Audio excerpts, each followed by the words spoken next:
Hi everyone, welcome to my channel learning with Prachi. और आज हम पढ़ेंगे क्लास 11th फिजिकल एजुकेशन की unit 6 that is physical activity and leadership training. So without wasting any time let's get started.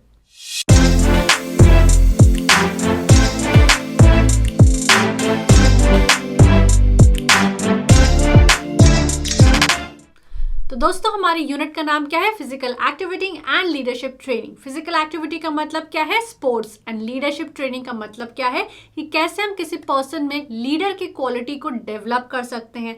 तो हमारी unit का नाम क्या है? Physical activity and leadership training, यानी कि कैसे हम स्पोर्ट्स के थ्रू एक पर्सन में लीडर की क्वालिटी को डेवलप कर सकते हैं। So what are the topics we are going to cover? Leadership qualities and role of a leader, creating leaders through physical education, meaning, objectives and types of adventure sports, safety measures to prevent sports injuries. तो दोस्तों, what is leadership? Leadership क्या होती है या leader कौन होता है? एक नेता कौन होता है? जो नेतृत्व करता है। नेता वो होता है जो लोगों को इकट्ठा करता है और एक कॉमन गोल की तरफ उन्हें बढ़ाता है। The capacity and will to rally man and women to a common purpose is called leadership. जो लीडर्स होते हैं वो सभी जगह होते हैं, चाहे वो स्पिरिचुअल वर्ल्ड हो, चाहे वो पॉलिटिकल वर्ल्ड हो, चाहे वो मीडिया वर्ल्ड हो। इनफैक्ट एनिमल किंगडम में भी जो लीडर्स हैं वो होते हैं। जो पैक ऑफ वोल्व्स है वो लीडर वोल्फ को फॉलो करता है। तो लीडर सभी जगह होते हैं, लेकिन ऐसी क्या क्वालिटीज होती है जो एक व्यक्ति को लीडर बनाता है? एक लीडर जो होता है बहुत कॉन्फिडेंट होता है, बहुत नॉलेजेबल होता है, बहुत डिटर्मिन्ड होता है, उसकी सोशल स्किल्स अच्छी होती है, वो बहुत फ्रेंडली रहता है, उसकी कम्युनिकेशन स्किल्स बहुत अच्छी रहती है, वो सभी की रिस्पेक्ट करता है एंड वो प्रोएक्टिव रहता है एंड क्रिएटिव होता है। So what are the qualities of a good leader? Energetic, बहुत एनर्जी रहती है उसमें। ऐसा नहीं कि कोई लेजी पर्सन है वो लीडर नहीं बनता है, राइट? एक लीडर जो होता है उसको उसके जो फॉलोवर्स एक पेडिस्टल पे रखते हैं, उसको अपना रोल मॉडल बनते हैं। तो अगर लीडर है, कोई ऑफिस का बॉस है जो लीडर है और वो लेट आ रहा है, तो बाकी लोग भी लेट आएंगे। तो पहले लीडर को एक रोल मॉडल की तरह बनना पड़ेगा, स्टैंडर्ड्स को सेट करना पड़ेगा, तभी तो उसके जो टीममेट्स है, जो फॉलोवर्स है, वो उसको फॉलो करेंगे, राइट? तो एक जो लीडर होता है बहुत एनर्जेटिक होता है, फ्रेंडली होता है, इंटेलिजेंट होता है, उसमें लोगों को सिखाने की स्किल होती है, वो बहुत क्रिएटिव होता है, वो अलग अलग सिचुएशन में क्रिएटिव सजेशंस लेकर आता है, क्रिएटिव आइडियाज़ लेकर आता है, डिटर्मिन्ड होता है अपने गोल की तरफ। ऐसा नहीं कि कल को बोल दे कि अरे गोल तो अनअचीवेबल है, इसको छोड़ दो, नहीं, अपने गोल की तरफ वो डिटर्मिन्ड होता है, सोशल होता है, ठीक है, व्यवहार होते हैं उसके अलग अलग लोगों के साथ, रिस्पेक्ट फॉर अदर पीपल, सभी लोगों की वो रिस्पेक्ट करता है। अगर कोई फॉलोवर उसे आके कोई सजेशन दे रहा है तो वैसा नहीं बोलेगा अरे तू तो फॉलोवर है या तू तो जूनियर है, तू मत आ, ऐसा नहीं होता है। वो सभी लोगों की रिस्पेक्ट करता है एंड उनके जो भी सजेशंस हैं, उनके व्यूज़ को भी रिस्पेक्ट करता है। लॉजिकल डिसीजन मेकर होता है, ऐसा नहीं कि पार्शियलिटी कर रहा है, लॉजिक के हिसाब से डिसीजन ले रहा है। अच्छा कम्युनिकेटर होता है एंड अपने लोगों की तरफ वो लॉयल होता है, राइट? तो दोस्तों, what is the role of a leader? Leader का रोल क्या रहता है? लीडर का पहला रोल रहता है और वर्क को ऑर्गेनाइज करना और उसको डिस्ट्रीब्यूट करना।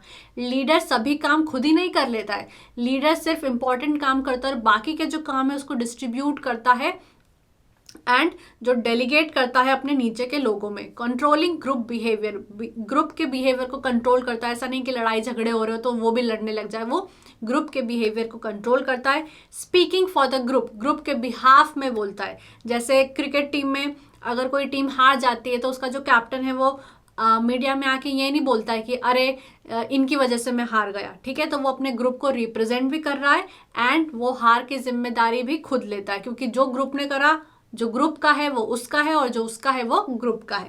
Planning for the group, group के लिए प्लान करता है। एक्ट एज अ रिप्रेजेंटेटिव, जैसे हम क्लासरूम में देखते हैं कि जो क्लास मॉनिटर्स होते हैं, जो कैप्टन्स होते हैं, वो हाउस कैप्टन्स होते हैं, वो ग्रुप के बिहाफ में बोलते हैं या ग्रुप को रिप्रेजेंट करते हैं, right? Act as a controller of internal relationship, यानी कि जो टीममेट्स हैं या जो फॉलोवर्स हैं उनके बीच में जो रिलेशनशिप है उनको भी कंट्रोल करता है। एग्जीक्यूटर ऑफ प्लान्स, प्लान्स को एग्जीक्यूट करता है। Act as a motivator, motivation का काम, मोटिवेशन देने का काम भी लीडर करता है। अगर कोई लीडर है अपने फॉलोवर को या अपने टीममेट को बहुत मोटिवेट कर देता है, तो जो फॉलोवर्स हैं या जो टीममेट्स हैं वो अपनी कैपेसिटी से ज़्यादा भी काम कर कर दिखाते हैं, राइट। तो मोटिवेशन बहुत इंपॉर्टेंट होता है, उसका असर हम इंडिविजुअल पर देख सकते हैं, क्योंकि एक इंडिविजुअल जो होता है वो अप्रिसिएशन का, मोटिवेशन का भूखा होता है। तो जब एक लीडर अपने फॉलोवर्स को या अपने टीममेट्स को मोटिवेट कर देता है तो उनकी प्रोडक्टिविटी भी बढ़ती है एंड हो सकता है वो अपने कैपेसिटी से ज़्यादा काम कर कर दिखाए। Next is creating leaders through physical education, यानी फिजिकल एजुकेशन के थ्रू हम कैसे लीडर्स को ढूंढ सकते हैं, कैसे लोगों को लीडर बना सकते हैं। सबसे पहली बात तो यहाँ पर जानने की ये है कि हर इंसान में दो क्वालिटीज़ होती है, इनेट क्वालिटीज़ और एक्वायर्ड स्किल्स। एक क्वालिटी वो होती है जो उनके अंदर बचपन से ही होती है, जैसे हम बोले कि अरे ये पर्सन की तो सोशल स्किल्स या कम्युनिकेशन स्किल्स बहुत अच्छी है, ये बहुत अच्छा कम्युनिकेट करता है, तो उसने एज सच कम्युनिकेशन स्किल कहीं से सीखी नहीं है, वो उसी के साथ पैदा हुआ है, दैट इज हिज और her innate skill. Second is acquired skill. Acquired skill का मतलब है वो स्किल जो सीखी जा सकती है या सीखना पड़ती है। जैसे किसी व्यक्ति में टेक्निकल स्किल की कमी हो सकती है तो वो उसे सीख सकता है। तो हर पर्सन में कुछ इनेट क्वालिटीज़ होती है और कुछ एक्वायर्ड क्वालिटीज़ होती हैं। तो पहले तो ये जानना है कि जो स्टूडेंट्स हैं उनमें कौन कौन सी इनेट क्वालिटीज़ है, कौन कौन से एक्वायर्ड क्वालिटीज़ हैं, राइट। फिर हमको ये जानना है कि जो सारे स्टूडेंट्स हैं वो लीडर्स नहीं बन सकते हैं, तो हमको देखना है कि पोटेंशियल स्टूडेंट्स कौन से हैं जिनमें लीडर्स बनने की काबिलियत है या जो लीडर्स बन सकते हैं, उनको चुनना।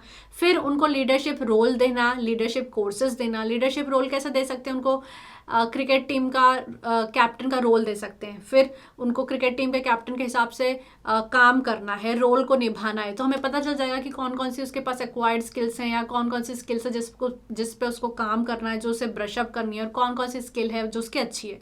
हो सकता है उसकी communication skills, social skills, creativity अच्छी हो, लेकिन उसको जो बाकी के जो टीममेट्स हैं उनके बीच में जो रिलेशनशिप उसको हैंडल करते नहीं आता हो। तो कुछ स्किल्स उसकी अच्छी हो सकती हैं, कुछ उसको अक्वायर्ड करनी होंगी, तो ये भी हमें पता चल जाएगा। फिर उनको बहुत सारे हम लीडरशिप कोर्सेज करवा सकते हैं, राइट। फिर उनको हम यूनिफॉर्म वगैरह दे सकते हैं ताकि उनको फील हो कि वो किसी टीम के लीडर हैं, वो अच्छा काम करें, उनकी क्रिएटिविटी बढ़ जाए, उनकी परफॉर्मेंस बढ़ जाए। एंड देन उनको कुछ रिवॉर्ड्स देना, जब वो अच्छा परफॉर्म करें तो उनको रिवॉर्ड्स देना। And finally make proper analysis of success and then look at the areas where there are scope for further improvement। फिर जब सारी कुछ चीज़ें हो जाएं तो उनकी जो परफॉर्मेंस है उनको एनालाइज करना, फिर देखना कि क्या क्या कमी रह गई है, कहाँ कहाँ पे इम्प्रूवमेंट की ज़रूरत है। तो दोस्तों, what is the meaning of adventure sports? Adventure sports क्या होते हैं? एडवेंचर स्पोर्ट्स में बहुत सारे स्पोर्ट्स आते हैं, जैसे paragliding, mountaineering, trekking, river rafting, paragliding. तो ये सारे हमारे एडवेंचर स्पोर्ट्स होते हैं। एडवेंचर स्पोर्ट्स को हम एक्सट्रीम स्पोर्ट्स भी कहते हैं और ये आउटडोर स्पोर्ट्स होते हैं। आउटडोर यानी डोर के बाहर जो खेले जाते हैं, आउटडोर स्पोर्ट्स होते हैं। अब एडवेंचरस स्पोर्ट्स बहुत अच्छे होते हैं हमारे लिए, क्यों? क्योंकि वो हमें मोटिवेशन देते हैं। कैसे मोटिवेशन देते हैं? फॉर एग्जांपल, आप रिवर राफ्टिंग के लिए जा रहे हो, ट्रैकिंग के लिए जा रहे हो, तो आपका एक कॉन्फिडेंस बिल्डअप होगा। आपको पता रहेगा कि ऑब्स्टिकल्स जब आएंगे तो उनको फेस कैसे करना है। आपको एक ग्रुप बिहेवियर आपका डेवलप होगा। जब आप एक ग्रुप के साथ जाओगे तो आपका लोगों के साथ व्यवहार भी डेवलप होगा। तो ये जो एडवेंचरस स्पोर्ट्स होते हैं एक हमारे लिए मोटिवेशन का काम करते हैं, क्योंकि हमारा कॉन्फिडेंस डेवलप होता है, हमारा कॉन्सेंट्रेशन डेवलप होता है कि हमको ये रूट को कंप्लीट करना है, ये टास्क को कंप्लीट करना है, ये ऑब्स्टिकल को फेस करना है। जैसे रिवर राफ्टिंग करने जा रहे हैं तो हमको पता है कि अब जब वेव आएगी तो हमको कैसे उसको फेस करना है। तो जो एडवेंचरस स्पोर्ट्स होते हैं वो हमारे लिए मोटिवेशन का काम करते हैं, क्योंकि उससे हमारा कॉन्सेंट्रेशन, कॉन्फिडेंस तो डेवलप होता ही है, साथ ही साथ हमको पता चलता है कि हमको ऑब्स्टिकल्स को कैसे फेस करना है। So what are adventurous sports? Adventurous sports are extreme sports, इनको आउटडोर स्पोर्ट्स भी कहा जाता है। एंड यहाँ पर जो हमारी कंपटीशन होती है वो आई मी माई सेल्फ यानी खुद के साथ होती है। यहाँ पे हम किसी दूसरे इंडिविजुअल या किसी ग्रुप के साथ नहीं लड़ते हैं, लेकिन हमारी जो लड़ाई होती है वो नेचर के साथ होती है। जैसे माउंटेनियरिंग कर रहे हैं तो हमको पता है कि हमको ये रूट को कंप्लीट करना है। जैसे हम रिवर राफ्टिंग कर रहे हैं तो हमको पता है कि हमको इस पैसेज ऑफ रिवर को कंप्लीट करना है, इसको पार करना है, राइट। तो यहाँ पे जो हमारी कंपटीशन होती है वो नेचर के साथ होती है। तो what is the definition of adventure sports? Adventure sports क्या है हमने अभी डिस्कस करा, mountaineering, trekking, paragliding, surfing, river rafting. तो इनमें क्या होता है, हाइट्स भी रहती है और स्पीड भी होती है। तो एडवेंचरस स्पोर्ट्स आर दो sports that involve extraordinary speed, scaling Heights, physical exertion and death defying stunts. Physical exertion क्यों? क्योंकि जैसे फॉर एग्जांपल ट्रैकिंग के लिए आप जा रहे हो, तो फॉर एग्जांपल आप 7 दिन के लिए जा रहे हो, तो वहाँ पर फिजिकल फिटनेस की बहुत ज़्यादा ज़रूरत पड़ेगी, आपको थकान हो सकती है ना, तो यहाँ पर फिजिकल एक्सर्शन भी इन्वॉल्व होता है। एक बात जो ध्यान देने की है वो ये कि जो एडवेंचरस स्पोर्ट्स होते हैं वहाँ पर रिस्क भी इन्वॉल्व होती है। ठीक है, रिवर राफ्टिंग करने जा रहे हो, राफ्ट खराब हो गया तो क्या करोगे, या फिर पैराग्लाइडिंग करने का रोप टूट गई, तो यहाँ पर रिस्क भी इन्वॉल्व होती है। लेकिन एक मजे की बात यहाँ पर यही रहती है कि जो एडवेंचरस स्पोर्ट्स होते हैं हमारे लिए मोटिवेशन का काम करते हैं, हमारा कॉन्फिडेंस बिल्डअप करते हैं, कंसंट्रेशन डेवलप करते हैं, हमें डिटरमिन्ड बनाते हैं, हमें ऑब्स्टिकल्स को फेस करने की हिम्मत देते हैं। एंड यहाँ पर हम किसके अगेंस्ट कम्पीट करते हैं, नेचर के against, right. Next is what are the objectives of adventure sports. तो जैसा कि हमने डिस्कस करा कि बहुत सारे एडवेंचर स्पोर्ट्स होते हैं, river rafting, paragliding, surfing, mountaineering, trekking. तो जब हम ये करते हैं तो हमारा कॉन्फिडेंस डेवलप होता है, क्योंकि माउंटेनियरिंग पे इतनी हाइट पर जा रहे हैं, इतनी हाइट पर चढ़कर पहुंच गए तो हमारा कॉन्फिडेंस डेवलप हो रहा है ना। इतनी पैराग्लाइडिंग कर रहे हैं, इतनी हाइट पर उड़ रहे हैं, तो हमारा कॉन्फिडेंस डेवलप होता है। एक पर्टिकुलर रूट को कंप्लीट कर लिया तो हम डिटरमिन्ड भी बनते हैं, हमारा कॉन्सेंट्रेशन भी डेवलप होता है। एंड जैसे कि हमने डिस्कस करा कि एडवेंचर स्पोर्ट्स क्या होते हैं, आउटडोर, यानी जो डोर के बाहर खेले जाते हैं, नेचर के करीब खेले जाते हैं, तो हमारा नेचर के साथ बॉन्ड भी अच्छा होता है। To face challenges against odd situation.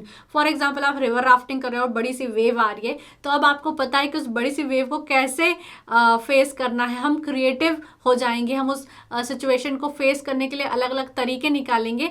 तो to face challenges against odd situation, to develop mental and physical fitness. तो जब हम इतनी ऊंचाई पर चढ़ेंगे या रिवर राफ्टिंग करेंगे तो हमारी फिजिकल फिटनेस भी डेवलप होगी। फिजिकल फिटनेस के बहुत सारे कॉम्पोनेंट होते हैं, जैसे strength, speed, flexibility, endurance, coordinative ability, agility. तो ये सारी चीज़ें हमारी डेवलप होती हैं। To provide amusement, excitement. तो ज़िंदगी में एक्साइटमेंट लाने के लिए हम एडवेंचर स्पोर्ट्स करते हैं, हमारी क्रिएटिविटी इंक्रीज हो जाती है ना। अलग अलग सिचुएशन को फेस करने के लिए हम अलग अलग तरीके निकालते हैं। To improve social relation. तो जैसे रिवर राफ्टिंग वगैरह में हम ग्रुप के साथ जाते हैं, तो तब हमारे लोगों के साथ रिलेशन अच्छे हो जाते हैं, हमारी सोशल स्किल्स अच्छी हो जाती है। So what are the types of adventure sports we are going to discuss? Rock climbing, trekking, river rafting, mountaineering, surfing and paragliding. The first is rock climbing. तो रॉक क्लाइंबिंग हम क्या करते हैं, एक माउंटेन के ऊपर या एक रॉक के ऊपर चढ़ते हैं। ये जो रॉक होती है आर्टिफिशियल रॉक भी हो सकती है, नेचुरल रॉक भी हो सकती है। एंड इसमें हम क्या करते हैं कि माउंटेन के टॉप पर चढ़ते हैं, या फिर हम माउंटेन के ऊपर चढ़ते हैं एंड एक पर्टिकुलर रूट को कंप्लीट कर वापस आते हैं। So participants climb on natural rock formation और on artificial rock walls. The goal is to reach at the apex of a formation or the end point of a predetermined route without falling। तो हमारा गोल यही रहता है कि हमको एक प्रीडिटरमिन्ड root को कंप्लीट करके आ जाना है या किसी माउंटेन के टॉप पर पहुंच जाना है। एंड हमारी एक्टिविटी को सक्सेसफुल तभी माना जाएगा जब हम अपनी एक्टिविटी को कंप्लीट करके वापस बेस पर सुरक्षित आ जाए। एंड एक बात आपको ध्यान रखनी कि कोई सा भी एडवेंचर स्पोर्ट्स जो हम कर रहे हैं, चाहे वो रिवर राफ्टिंग हो, माउंटेनियरिंग हो, रॉक क्लाइंबिंग हो, जो भी हो, हमारी फिजिकल फिटनेस अच्छी होनी चाहिए। ऐसा नहीं है कि चढ़ रहे हैं और कमर में मोच आ गई, है ना।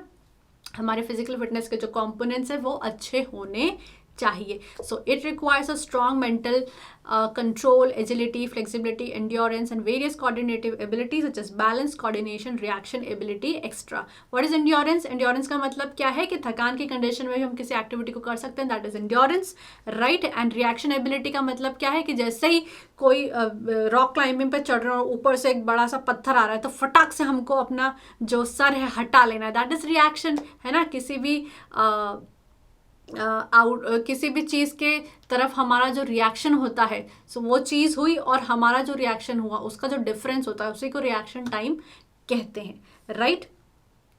तो बहुत सारी कॉम्पिटिशन्स भी रॉक क्लाइंबिंग में होती है। Next is safety measures for rock climbing. अब ये जो सेफ्टी मेजर्स मैं आपको बता रही हूँ वो आप हर चीज़ में लिख सकते हो कि आपकी जो फिजिकल फिटनेस है वो अच्छी होनी चाहिए। आपको हेलमेट पहनना है ताकि आपको चोट न लगे, आपको पानी पीते रहना है ताकि आप डिहाइड्रेटेड ना हो, आपको अपने लीडर की सुननी है, आपको अपनी रोप्स को चेक कर लेना है।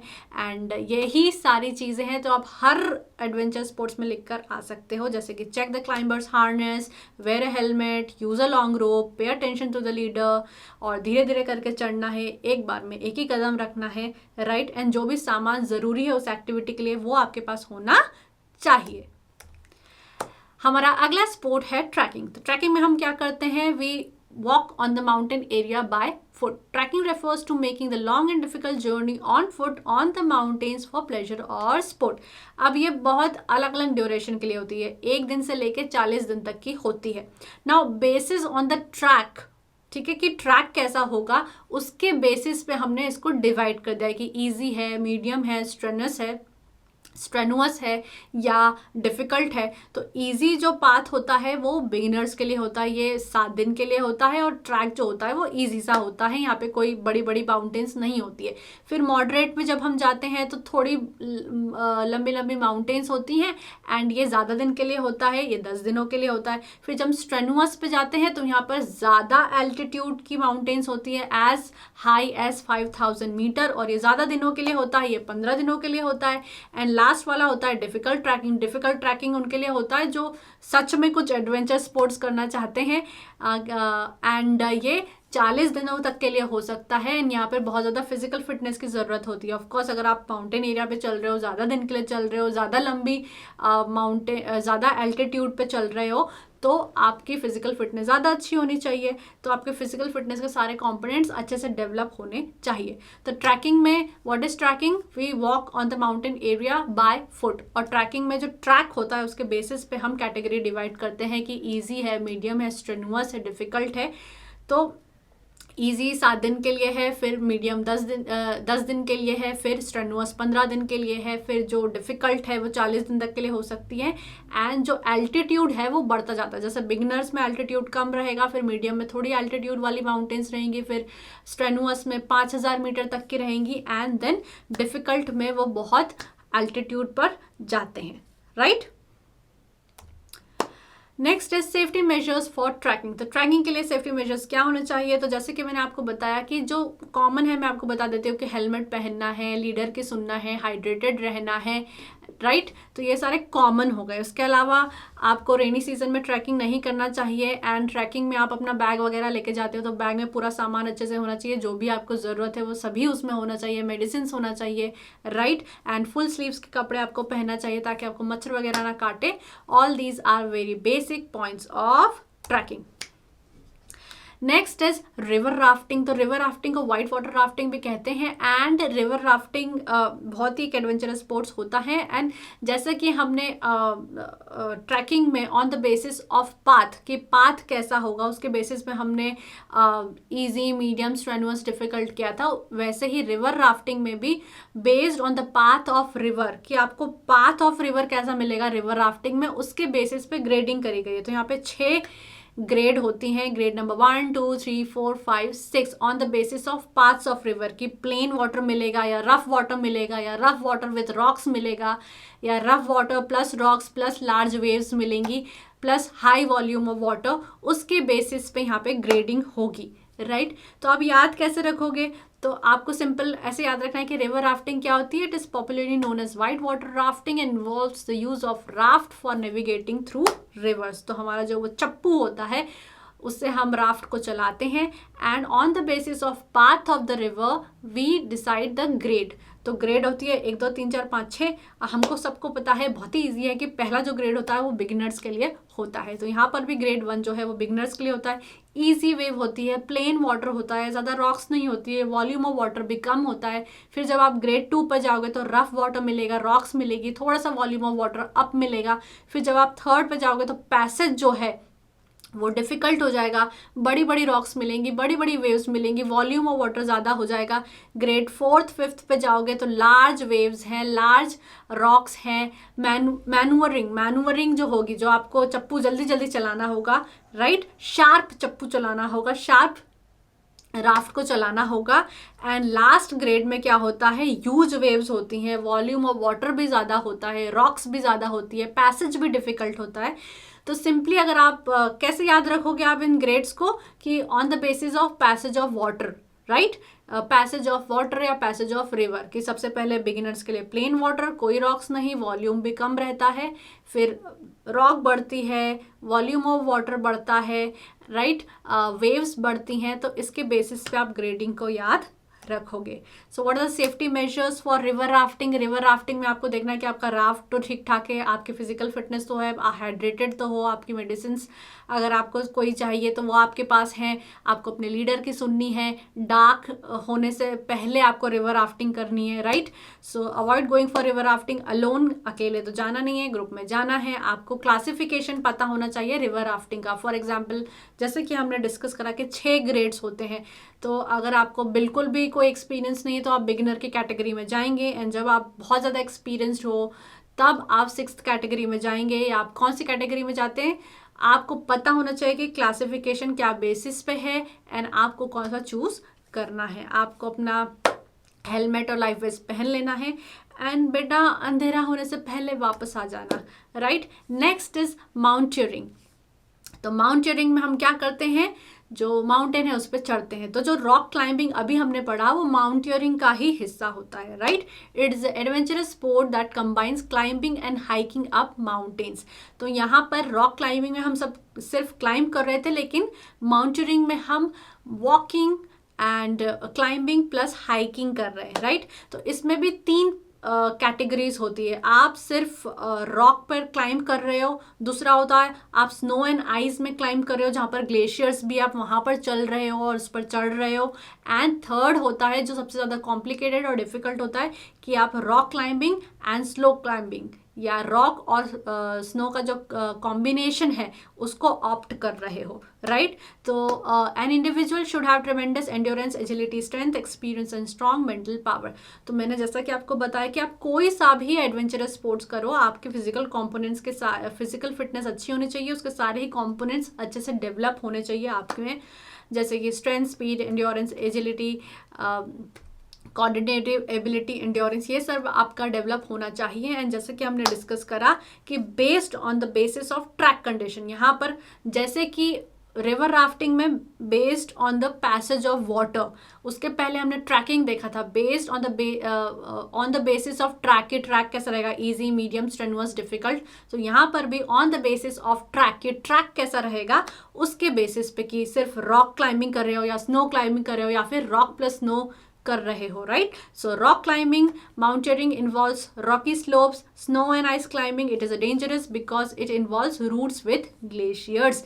It has both the rocky and snow routes, and third is both rocky and snow routes, which makes it most difficult out of the 3, right? तो माउंटेनियरिंग में भी आपको अपने लीडर की सुननी है, आपको अपने सेफ्टी मेजर्स को फॉलो करना है, आपको हाइड्रेटेड रहना है, राइट? आपको अपने जो भी गियर चाहिए रहते हैं माउंटेनियरिंग के लिए वो आपके पास होने चाहिए, एंड आपको जितने भी प्रोटोकॉल्स हैं उसको फॉलो करना है। So dehydration is a common occurrence at higher mountains, so drink lots of water. आपकी फिजिकल कंडीशन अच्छी होनी चाहिए, आपके सराउंडिंग में क्या हो रहा है आपको पता होना चाहिए, राइट? वेदर फोरकास्ट, यानी आपको पहले से ही पता करके जाना है कि वेदर कैसा रहेगा, एंड आपकी जो भी मेडिसिन है वो आपको लेकर जानी है। Next is surfing. तो सर्फिंग में हम क्या करते हैं, पानी के ऊपर जो हमारा बोर्ड है उसको लेकर सर्फिंग करते हैं। So it is an exciting water sport in which a person rides waves. Waves के ऊपर हम राइड करते हैं through the use of board, right? तो उसको सर्फिंग कहते हैं।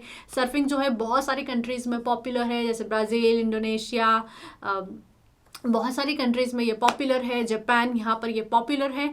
एंड इसका जो बोर्ड होता है, जो हमारा सर्फर होता है वो बोर्ड यूज़ करता है। जो बोर्ड अगर 7 फीट से कम है तो वो छोटी बोर्ड कहलाएगी, एंड 7 फीट से ऊपर है तो वो बड़ी बोर्ड कहलाएगी। एंड उस बोर्ड पर वो खड़ा होता है, बैठता है, and all sorts of jazz वो जो रहता है वो करता है। एंड जो एक्सपीरियंस सर्फर होता है वो बोर्ड के एज पर खड़ा होता है, एंड जो बिगिनर होता है जो सीख रहा है वो बोर्ड के बीच में खड़ा होता है, right? And many surfers train for surfing bye running on the beach. तो बीच पर दौड़ कर ये अपनी ट्रेनिंग को करते हैं, एंड सर्फिंग करने से हमारे शोल्डर्स, बैक लेग्स ये सब स्ट्रॉन्ग होते हैं, स्ट्रेंथन होते हैं, यानी हमारी कार्डियोवैस्कुलर फिटनेस को भी अच्छा करता है। What is cardiovascular fitness? हमारी जो दिल की फिटनेस है उसको भी अच्छा करता है, राइट। तो अब यहाँ पर आप सेफ्टी मेजर्स क्या क्या फॉलो करोगे। अब आपको पता है कि खाना वाना खा के पेट अच्छा भर के मील के बाद यहाँ पर सर्फिंग नहीं करनी है, या फिर जब आप नशे की कंडीशन में हो तब आपको सर्फिंग नहीं करनी है, या आपको वहीं सर्फिंग करनी है जहाँ पे लाइफ गार्ड्स हों, राइट। अगर आप अपना बैलेंस खो देते हैं या डूबने या आपका बैलेंस बिगड़ जाता है, आपको लग रहा है कि आप डूब रहे हैं, तो आपको हेल्प के लिए पुकारना है, काम रहना है, पहले तो घबराना नहीं है, right? So what are the safety measures for surfing? Always go surfing at places patrolled by lifesavers. Don't go surfing directly after a meal. Don't attempt to surf when under the influence of drugs or alcohol. If you get into trouble in the water, don't panic. Raise your arm for help. Float and wait for assistance, and float with a current or undertow. Stay calm, यानी अगर आप डूब रहे हैं, आपको ऐसा लग रहा है कि आपको हेल्प की ज़रूरत है, आपको नहीं आ रहा है सर्फिंग करते, तो जो पानी का जो फ्लो है उसी फ्लो में आपको रहना है, राइट। नेक्स्ट है हमारा पैराग्लाइडिंग। तो पैराग्लाइडिंग को ऑलरेडी एक पर्सन है, उन्होंने बहुत फेमस कर दिया है कि भाई तू 100-200 ले ले पर लैंड करा दे, राइट। मुझको भी तो लैंड करा दे। सो पैराग्लाइडिंग क्या होता है? Paragliding is a recreation competitive adventure sport of flying paragliders. वो बहुत ही light weight free flying foot launch glider aircraft होता है। इसका कोई रिजिड, है ना, जैसे प्लेन का एक रिजिड स्ट्रक्चर होता है, वैसे इसका कोई रिजिड स्ट्रक्चर नहीं है, राइट।